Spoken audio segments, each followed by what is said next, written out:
Ελλάδας. Να περάσει και τον Ατλαντικό. Κάποια στιγμή, αυτό είναι το όνειρο.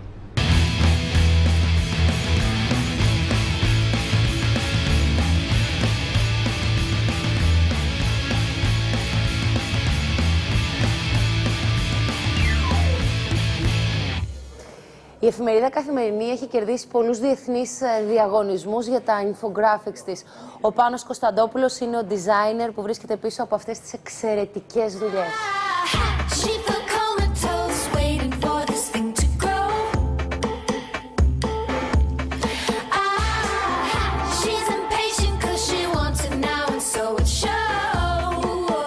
Σχεδόν συνάδελφος, σχεδόν, στην Καθημερινή, στο ίδιο κτίριο. Ινφογραφίστας. Ινφογραφίστας. Εμείς τα λέμε γραφικά στην τηλεόραση, στην εφημερίδα όμως είναι γραφήματα. Γραφήματα. 20 χρόνια κάνεις αυτή τη δουλειά. Σχεδόν, στον τύπο. Πριν έρθεις στην Καθημερινή που είσαι περίπου 8 χρόνια. Στην ελευθεροτυπία. Ήσουν στην ελευθεροτυπία πόσα? 15 χρόνια. 15 χρόνια. Έχεις και τον δικό σου εκδοτικό οίκο που βγάζει βιβλία που έχουν σχέση με το χώρο. Το τελευταίο σου βιβλίο? Το τελευταίο βιβλίο είναι ένα αφιέρωμα και ένα αλφαβητάρι γραφιστικής για το graphic design, ελληνικό, με ελληνικά παραδείγματα από τα μεγαλύτερα γραφεία που υπάρχουν στην Ελλάδα, πολυβραβευμένα παγκοσμίως. Ο αναγνώστης και ο σπουδαστής που θα το διαβάσει θα μπορεί να δει υλικό από τάσεις Ελλήνων σχεδιαστών.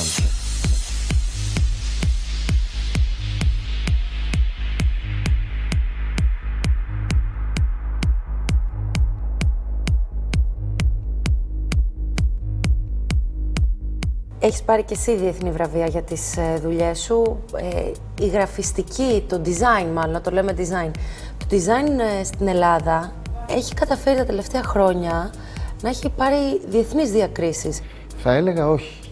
Το ελληνικό design έχει ιστορία από τη δεκαετία του 60. Και η Μιχάλης Κατζουράκης, Φρέντι Κάραμποτ και Αγνή Κατζουράκη, δεκαετία του 60, ήταν το μεγαλύτερο παγκοσμίως γραφείο. Και μάλιστα με τις δουλειές του ΕΟΤ, Ελληνικός Οργανισμός Τουρισμού, είχε λάμψει στη δεκαετία του 60. Άρα είναι παλιά ιστορία. Έχουμε μεγάλους Έλληνες σχεδιαστές. Άρα έχουμε ταλέντο. Έχουμε, αλλά κάτι άλλο φταίει. Τι φταίει? Φταίει ότι κάποιοι δεν το αφήνουν να προχωρήσει, κάποιοι δεν γνωρίζουν, γιατί δεν είναι μόνο οι σχεδιαστές που σχεδιάζουν καλά. Είναι και αυτοί που αποφασίζουν αν πρέπει κάποια πράγματα να προχωράνε. Παράδειγμα, το λογότυπο του Ελληνικού Οργανισμού Τουρισμού έχει αλλάξει 15 φορές. Το είδα στο περιοδικό, το οποίο είναι φοβερό γιατί δείχνεις όλα. Όταν αλλάζει ο υπουργός, αλλάζει και το λογότυπο. Στην Ισπανία δεν έχει αλλάξει ποτέ.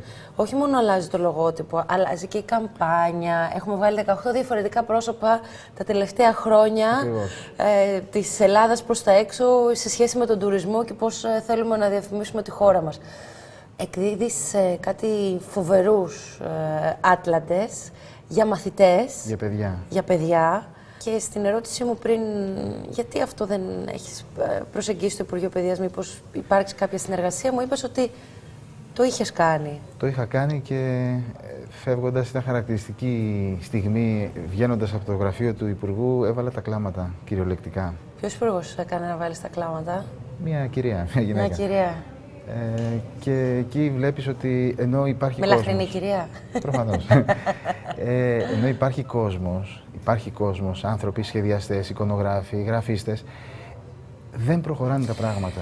Και λεφτά υπάρχουν. Τα βιβλία της γεωγραφίας, για παράδειγμα, σίγουρα ως προς το κομμάτι με το οποίο εσύ ασχολείσαι, δεν είναι και τα καλύτερα, για να μην πω χειρότερη λέξη.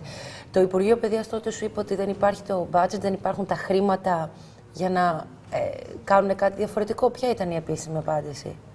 Η επίσημη απάντηση ήταν ότι ναι, θέλουμε να τα κάνουμε, θέλουμε, μας ενδιαφέρει, αλλά, 3 τελείες. Αλλά δηλαδή, πού πιστεύεις που κόλλησε το γλυκό? Εγώ πιστεύω ότι υπάρχουν πολλοί μεσάζοντες, άνθρωποι άσχετοι, άνθρωποι που δεν γνωρίζουν το αντικείμενο, που εμπλέκονται σε αυτό. Και θα γυρίσω πάλι στον Μιχάλη Κατζουράκη, που μου είχε πει ότι όταν φτιάχναν τις αφήσεις του ΕΟΤ, οι οποίες προβάλλαν την Ελλάδα, ήταν απευθείας ο υπεύθυνος του Υπουργείου και οι γραφίστες. Δεν υπήρχαν μεσάζοντες. Μίζες μου μυρίζει εμένα αυτό. Εντάξει, εγώ δεν θα πω μόνο τα οικονομικά. Αυτό είναι και το εύκολο. Είναι και τα άλλα, και τα άλλα είναι και πιο δύσκολα. Δηλαδή, υπάρχουν άνθρωποι που αποφασίζουν χωρίς να γνωρίζουν πράγματα. Γι' αυτό βλέπουμε και κακά εξώφυλλα. Κακοσχεδιασμένα βιβλία, αφού μιλάμε και για το χώρο της παιδείας. Αν δείτε τα αντίστοιχα βιβλία γεωγραφίας στη Σουηδία, είναι εξαιρετικά.